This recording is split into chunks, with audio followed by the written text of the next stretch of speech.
Well, the Victorian builder tendering for a local government construction project has been forced to reveal whether he employs any Indigenous, disabled or gay staff.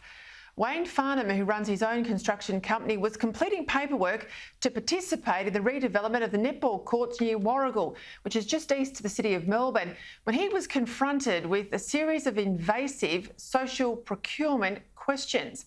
One question asked him to detail how many employees he had from the following so-called target groups: Aboriginal and Torres Strait Islanders, migrants and refugees, people with a disability, LGBTIQ, older people and a whole lot more.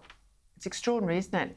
For more on this, I'm joined from Melbourne by Wayne Farnham from Farnham Built and Victorian Shadow Attorney General, Mr Ed O'Donoghue. Wayne, I'm going to start with you if I can. When you saw this paperwork and you saw all of these questions, what did you think?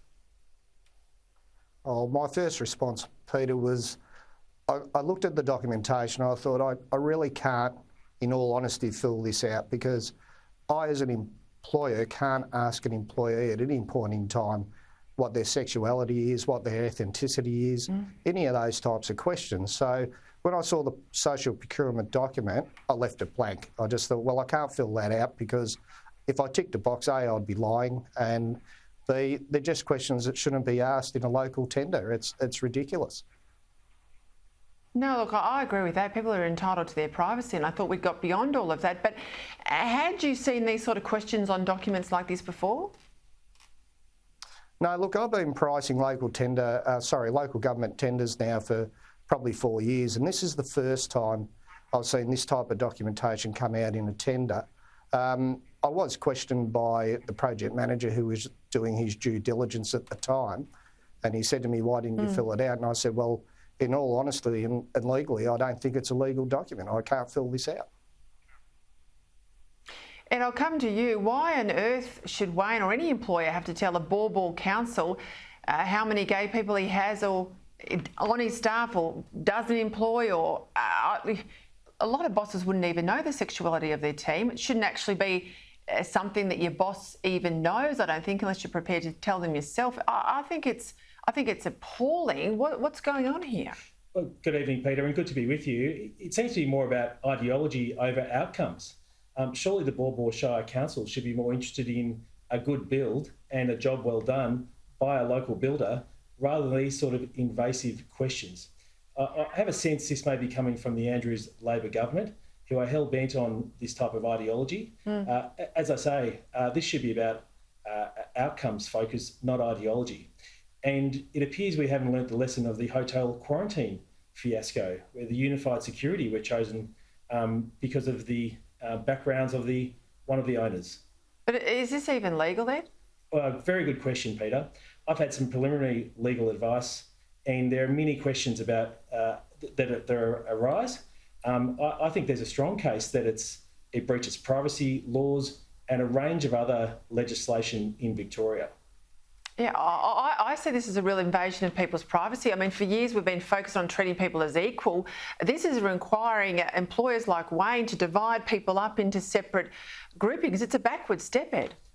Absolutely. And the reality, Peter, is if you make these, insert these sort of provisions in these contracts, it won't encourage local small builders to tender. It'll encourage the larger builders from outside the area, from Melbourne, which actually will reduce the amount of economic activity generated in the local country towns such as Warragul.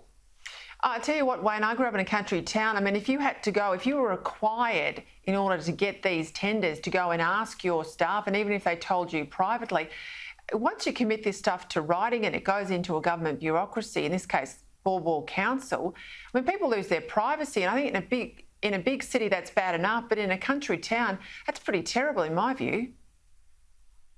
Well, Peter, the way I look at it is this way. Let's say, I have 2 employees and I fill out the document and I tick a box.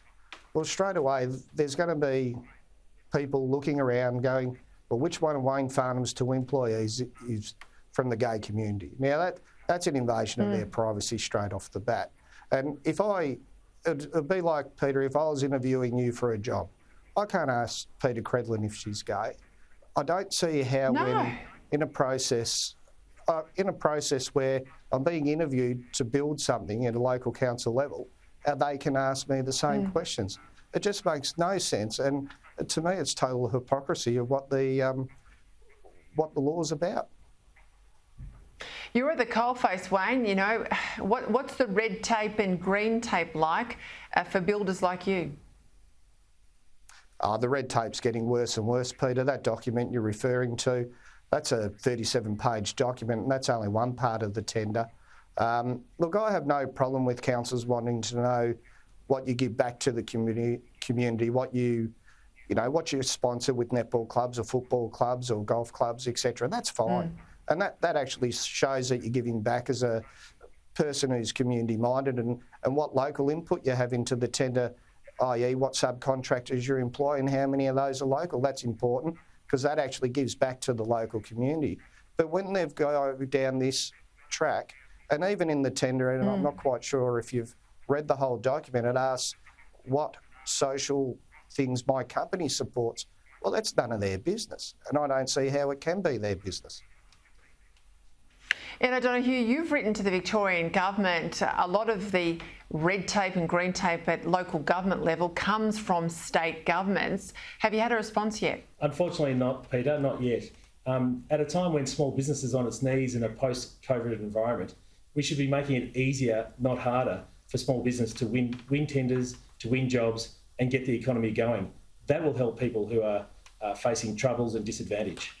Right, I'm going to come back to you too, Ed O'Donoghue, because I noticed not so long ago, Unified Security, which had the lion's share of contracts here in Victoria for hotel quarantine, well, they're in trouble in New South Wales, but they're still working in Victoria, but that's for another day. Wayne, Farnham, good luck with your build. I hope you get that tender in the end. Ed O'Donoghue, as always, thank you for your time. Thank you, Peter. Thanks for having me on your program, Peter. Thank you.